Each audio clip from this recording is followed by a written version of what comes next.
Halo teman-teman semua, perkenalkan nama saya Arti Marina Yusiana Kamio dari Prodi Teknik Komputer dan Jaringan, jurusan Teknik Elektro.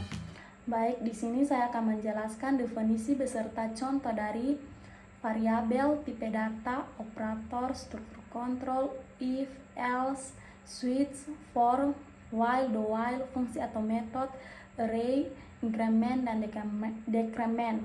Baik, yang pertama saya akan menjelaskan tentang variabel. Variabel dalam pemrograman adalah sebuah nama atau identifikasi yang diberikan untuk menyimpan suatu nilai data dalam memori komputer. Contoh variabel tersendiri adalah X sama dengan 10. X adalah variabel yang menyimpan nilai 10. Baik, yang kedua adalah pengertian tipe data.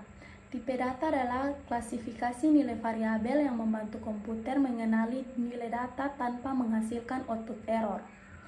Berikut beberapa contoh tipe data. Yang pertama, integer.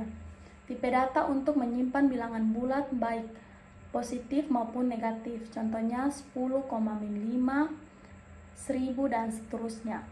Yang kedua adalah floating point. Floating point adalah tipe data untuk menyimpan bilangan desimal. Contohnya 3,3.14 atau 2.718. Baik, yang ketiga adalah string. String adalah tipe data untuk menyimpan teks atau karakter. Contohnya hello world 123A. Yang keempat, boolean. Boolean adalah tipe data yang hanya menyimpan dua nilai, true atau false, yaitu benar atau salah. Yang kelima, list atau array. Tipe data yang digunakan untuk menyimpan beberapa nilai dalam satu variabel. Contohnya dalam kurung 1, 2, 3, 4 tutup kurung. Yang berikutnya adalah apple, banana, cherry, dan sebagainya. Baik, yang keenam adalah dictionary. Adalah tipe data yang menyimpan satu karakter. Contohnya A, B, 1.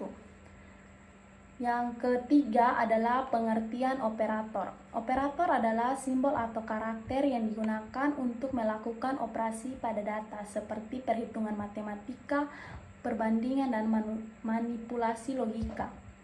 Jenis-jenis operator dibagi menjadi berikut. Yang pertama, operator aritmatika. Operator aritmatika digunakan untuk melakukan operasi matematis pada bilangan penjumlahan yang menambahkan dua nilai. Contohnya 5 tambah 3 menghasilkan 8. Yang berikut, pengurangan. Mengurangi suatu nilai dengan nilai yang lain. Contohnya 10 kurang 4 menghasilkan 6. Yang berikut, perkalian. Menghasilkan dua nilai. Contohnya 7 dikali 2 menghasilkan 14. Dan yang terakhir, pembagian. Membagi suatu nilai dengan nilai lain. Contohnya 8 bagi 2 menghasilkan 4. Baik, yang berikut, operator perbandingan. Digunakan untuk membandingkan dua nilai dan mengembalikan hasil berupa boolean, sama dengan mengecek apapun dua nilai sama. Contohnya 5 sama dengan 5 menghasilkan true. Yang ketiga, operator logika.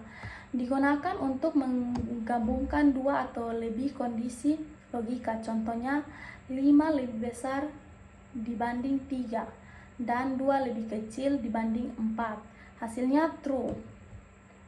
Ya, baik, yang berikut operator penugasan.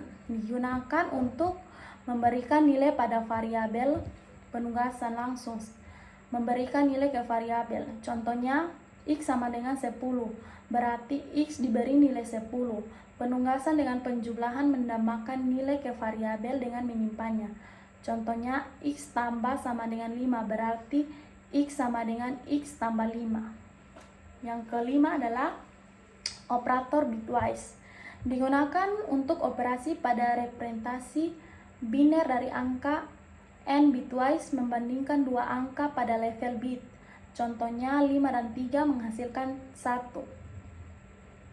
Menghasilkan 1. Kill bitwise. Membandingkan dua angka pada level bit. Contohnya 5 banding 3 menghasilkan 7. Yang berikut pengertian struktur kontrol. Struktur kontrol adalah mekanisme dalam pemrograman yang memungkinkan pengembang untuk mengatur alur atau jalannya eksekusi suatu program berdasarkan kondisi tertentu atau perulangan. Struktur kontrol membantu dalam pengambilan keputusan dan perulangan sehingga program dapat beradaptasi dengan data atau situasi yang berbeda. Berikut adalah penjelasan dan contoh dari struktur kontrol. If, else, switch, for, while, dan while. Yang pertama adalah if. Pengertian if digunakan untuk menjalankan blok kode berdasarkan kondisi yang diberikan. Jika kondisi if terpenuhi atau bernilai benar, maka blok kode di dalamnya akan dieksekusi. Jika tidak, maka blok else akan dijalankan jika ada.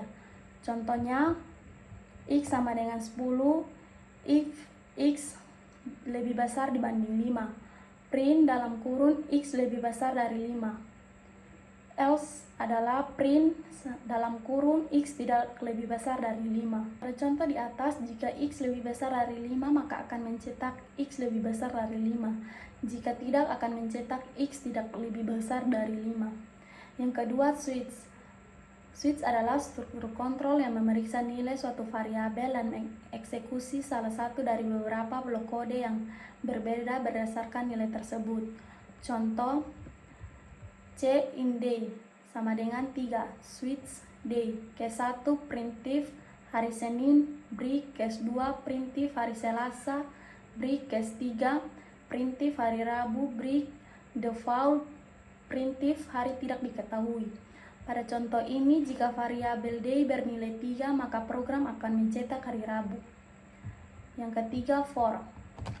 For digunakan untuk mengulang blok kode beberapa kali dengan jumlah pengulangan yang ditentukan sebelumnya. Contoh, program ini akan mencetak angka dari 0 hingga 4. Rangka 5 menghasilkan urutan angka dari 0 hingga 4. Yang keempat, while. While mengulang blok kode selama kondisi yang ditentukan bernilai benar atau true. Jumlah iterasinya tidak ditemukan dari awal, bergantung pada kapan kondisi berubah menjadi salah atau false. Contoh Python. Count sama dengan 0, while count lebih besar dan lebih kecil dari 5. Print count tambah sama dengan 1. Program ini mencetak angka dari 0 hingga 4. Pengulangan berhenti ketika count mencapai nilai 5. Yang kelima, do while. Do while adalah varian dari while, di mana blok dijalankan tidak satunya tidak. Yang kelima, do while. Do while adalah varian dari while, di mana blok kode dijalankan setidaknya satu kali, bahkan jika kondisi awalnya salah, karena pengecekan kondisi dilakukan di akhir pengulangan. Contoh, pada contoh ini, kode akan mencetak angka dari 0 hingga 4 sama seperti while, tetapi pengecekan kondisi dilakukan setelah blok kode pertama dijalankan. Yang berikut, fungsi atau metode.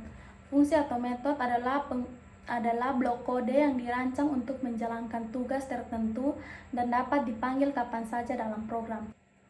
Contoh, fungsi add menerima dua parameter A dan B, kemudian mengembalikan hasil penjumlahan A tambah B. Fungsi ini dapat digunakan kapan saja kita perlu menjumlahkan dua angka. Yang kedua, metode dalam OPP. Metode adalah fungsi yang didefinisikan di dalam sebuah kelas. Metode ini bertindak atas objek tertentu di kelas tersebut. Contohnya, doc adalah sebuah kelas yang memiliki metode bark. Metode ini mengakses atribut name dari objek anjing atau mydog dan mengembalikan string yang menyatakan bahwa anjing tersebut sedang menggonggong. Yang ketiga, fungsi dalam JavaScript. Sama seperti contoh Python, fungsi greet menerima parameter name dan mengembalikan sapaan berupa string. Contoh kedua, fungsi anonim. Anonim yaitu fungsi yang tidak memiliki nama dan disimpan dalam variabel. Fungsi tersebut menjumlahkan dua angka. Yang berikut adalah array. Array adalah struktur data yang digunakan untuk menyimpan sekumpulan elemen dengan tipe data yang sama dalam satu variabel. Contoh dalam Python, array 20 mewakili matriks 3x3. Yang berikut pengertian increment. Increment adalah operasi dalam pemrograman yang digunakan untuk meningkatkan nilai satu variabel secara bertahap, biasanya dengan menambah satu pada nilai variabel tersebut. Operasi increment sering digunakan dalam perulangan, perhitungan, atau manipulasi nilai numerik lainnya. Dan yang terakhir, pengertian decrement. Decrement adalah operasi dalam pemrograman yang digunakan untuk mengurangi nilai suatu variabel secara bertahap, biasanya dengan mengurangi satu dari nilai variabel tersebut. Seperti increment, operasi decrement sering digunakan untuk perulangan, perhitungan, atau manipulasi nilai numerik lainnya. Baik, mungkin ini sedikit penjelasan singkat dari saya. Terima kasih.